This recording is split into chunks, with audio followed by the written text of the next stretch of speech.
Welcome to Violin Adventures number 136. We start off working on the mystery violin. Okay, we're taking the clamps off.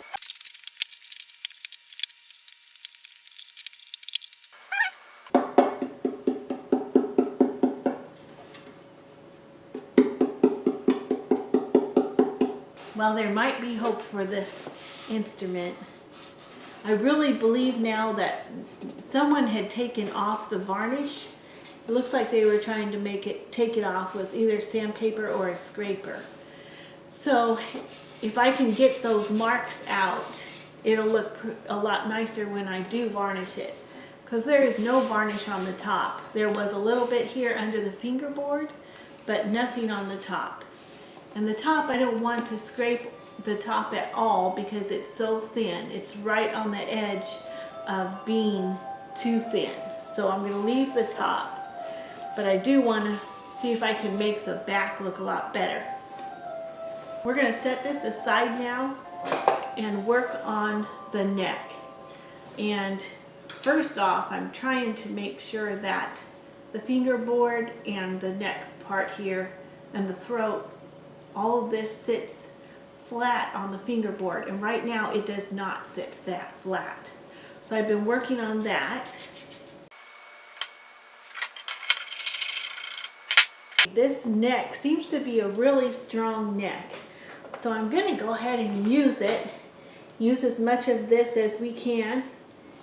And so I'm going to glue on an extension here because it is a little short.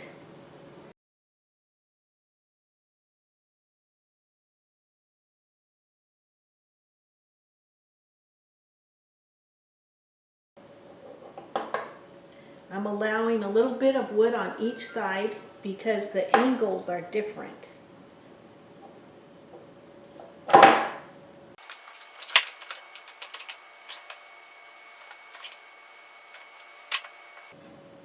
Okay, we got squeeze out. So this is actually working because it's pushing these two together. This vise was the best clamp for this. Okay, I'm working on this back, trying to get out these big, ugly scratches. And they go a bit deep. So here's the next mystery. Why so much scratching all over this back? In some areas here, up here, there's no scratches. And it's beautiful. But here we've got scratching going this way, and then up and down here. I'm having to really scrape this down in order to get the scratches out. And my question is, will it be worth it?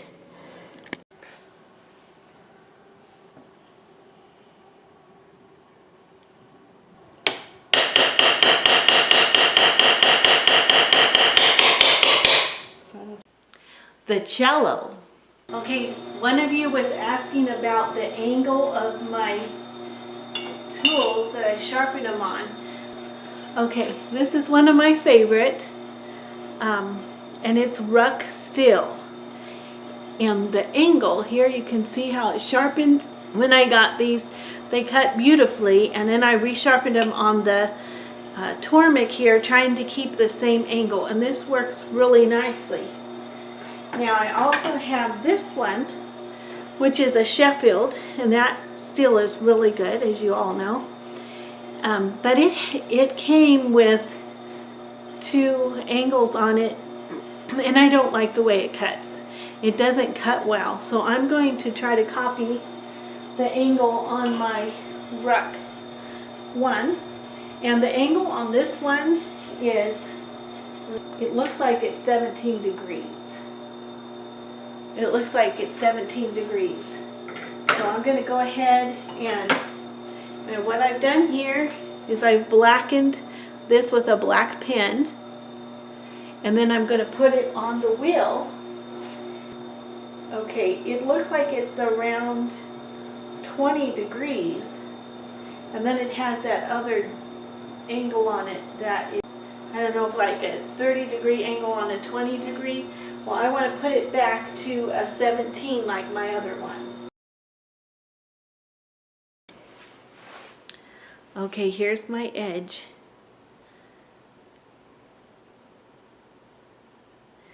And we're going to go try it out.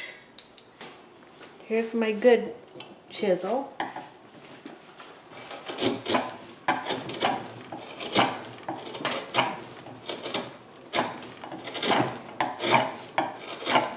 This is a really tough area of the wood. Now I'm going to take the Sheffield.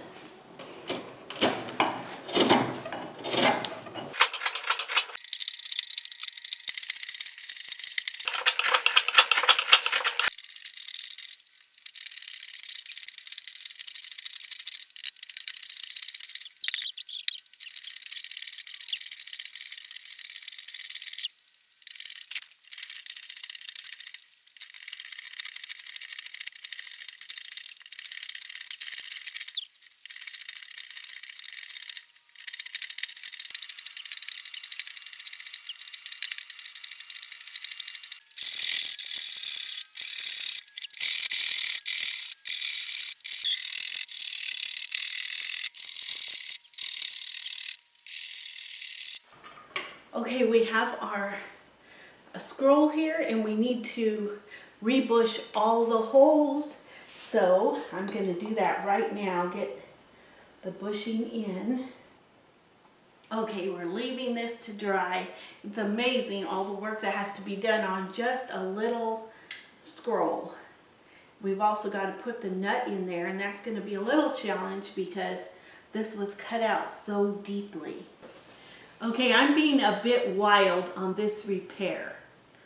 After 20 some years of carefully doing bushings, and you have to be very careful you don't scratch the varnish on a scroll, and you can't just rough sand it. You've got to be very careful to sand down the bushing and not hurt the varnish.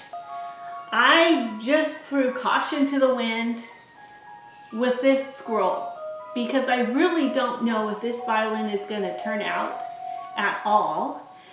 And so I took a chance and took my scroll with its bushing to the bandsaw and just pushed it through, chopped off all the bushing on the outside, and then sanded it down vigorously because there's no varnish for me to protect anyway. So that's what I did on this one. Of course, do not do this on a nice instrument. This is kind of a throwaway instrument. We're just experimenting on it. We're taking a chance on it. So, but in the process of sanding this down, I found another mystery. And I'll show it to you here. We have a crack right along here, but it seems to be closed. It doesn't seem to be open. So this crack happened in the past. And it's interesting that it came all the way down to the heel here. And when you go to the other side, there doesn't seem to be any cracks on this side.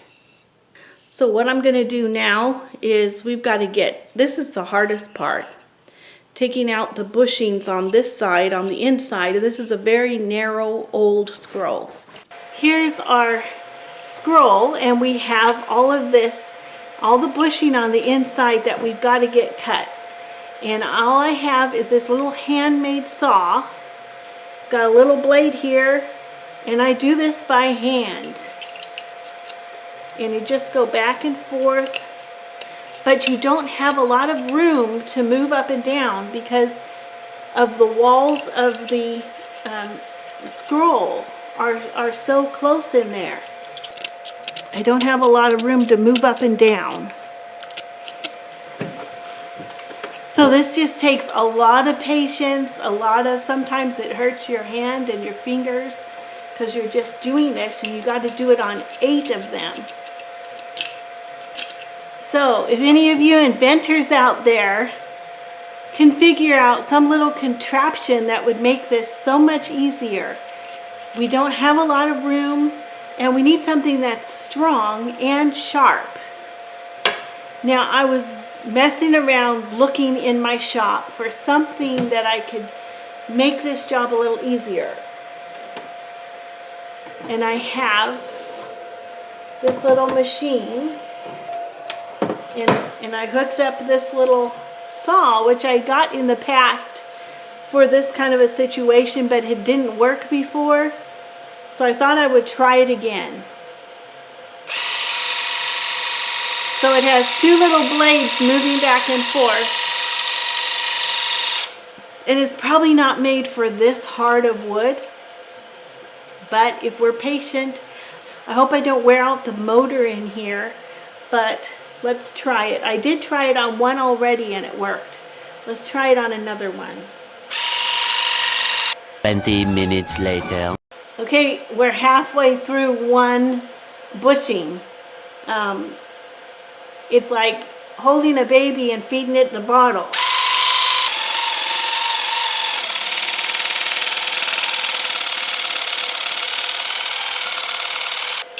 It looks like I'm going to have to finish it off with a gouge, but I got most of the way through, and there's just not enough room down there for the blade to get all the way in.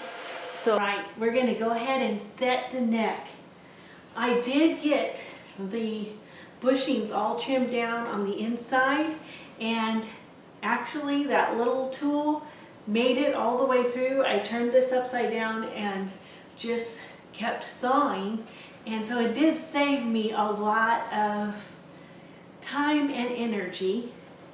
So now we're going to go ahead. I'm not going to put the new holes in yet. I want to get the neck in first.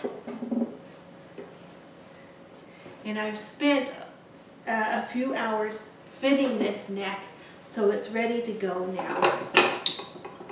This really looks interesting. According to my measurements, this is in the right place, but it looks crooked when I look at it this way. Part of the problem may be that the middle seam isn't quite in the middle. This poor violin has been through a lot. The new violin. Okay, here's our new violin, and it's just dry enough now that I'm going to give it a rub down before we put a new coat of varnish on. So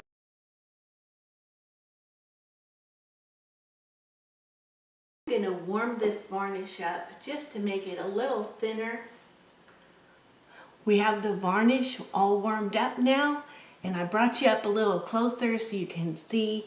Let's get this varnish on.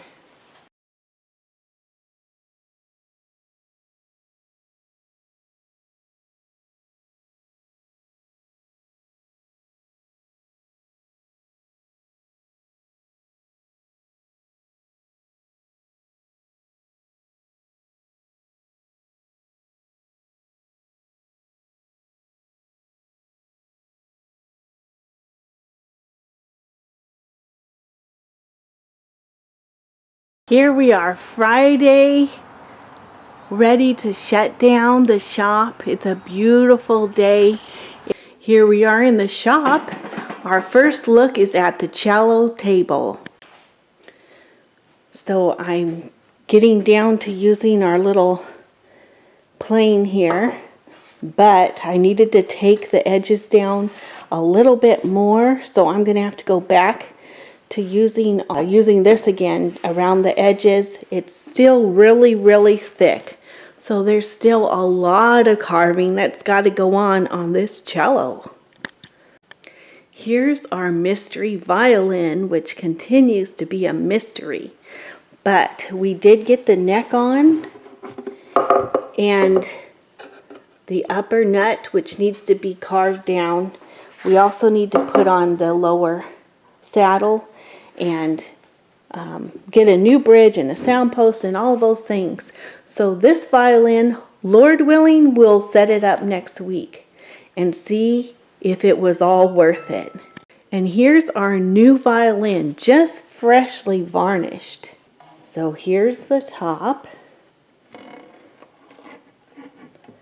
And here's the back. Freddie wants to chat. Hi everybody, I'm Freddie, and we've been really busy today because we got another set of bees that came in the mail, and on top of that, some really exciting things happened, so I'm going to show you right now. But first, I have to explain something. So we were looking at our hive from last week that we were working on, and all of you guys saw that. Well, Gramps went in there to check on the bees, and when he opened it up, they were building comb all around the queen cage. So he had to get the queen cage out of there because there was no queen in it anymore, but they were still loving the cage. So as soon as he got the queen cage out, then it started raining, and you'll hear that in the video. Okay?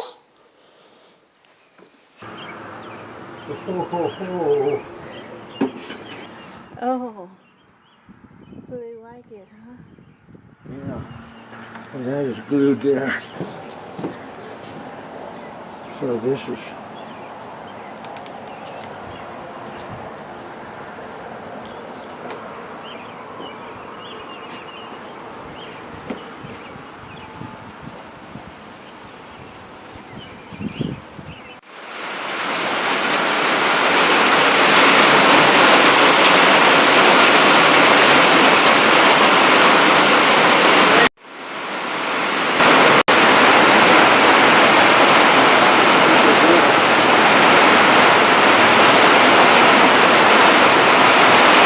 Now, the next thing I want to show you is I was outside, and this is what I saw.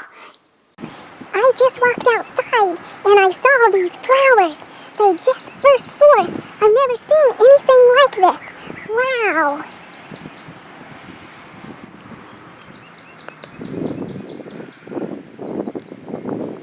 And then one more thing. Right here, I'll show you what my boss, she went out there and took video of the new bees that came today. Yeah, and on top of that, we got a swarm that came in the third hive. So now we think we got 3 hives. Yeah, that's fantastic. Well, here's our beehives. We just had a new set of bees come in the mail today, and that's in the taller hive over there because there's food and everything in those upper stories. But our hive from last week is down here, and they're doing really well.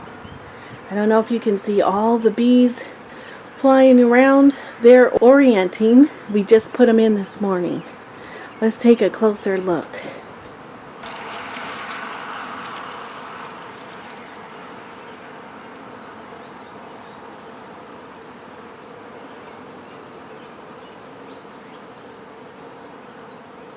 And that red tray there is to keep the little beetles from coming in.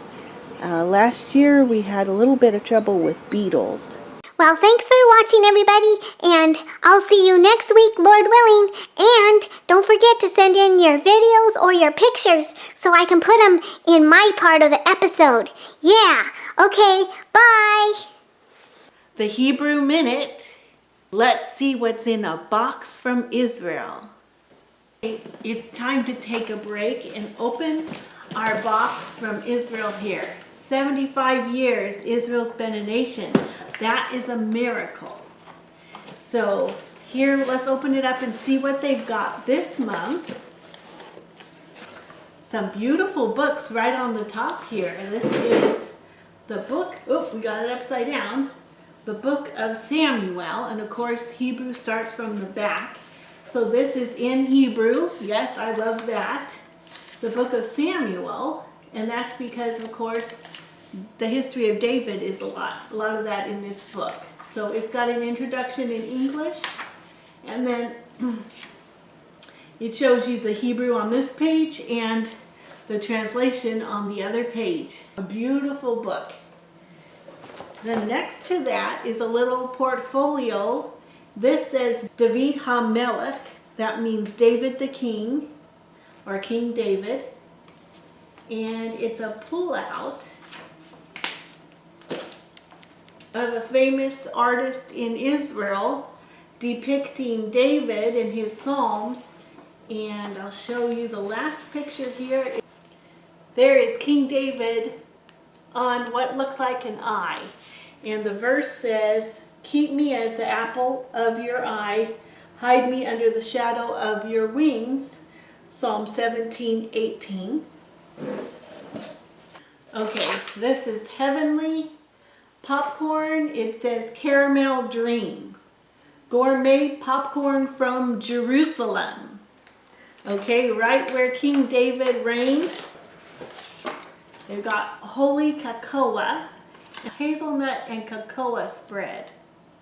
It's Dead Sea Magnesium Body Cream. And let's just see what's in there. We got a picture of the Dead Sea. You pull it out.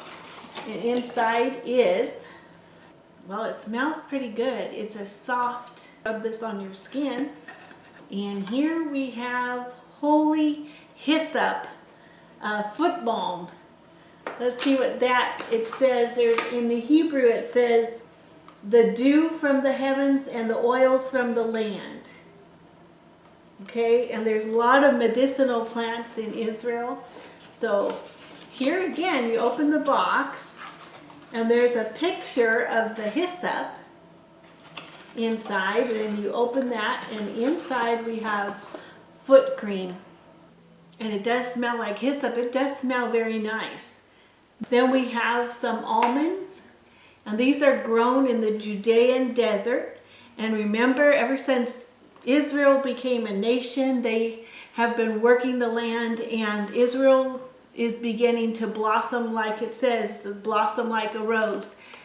And then here we have the King's Coffee. This is our artisan coffee roasted in the Judean hills. So it's just awesome to get things from the land of Israel. God says he keeps his eye on it, just as he keeps his eye on us. God tells us if we bless them, then God will bless us. Thank you so much for watching, for all your wonderful comments, for your thumbs up, and thank you to all the new subscribers. We're trying to head toward 1,000 this year. Thank you to everyone. And until next time, God bless you. Bye.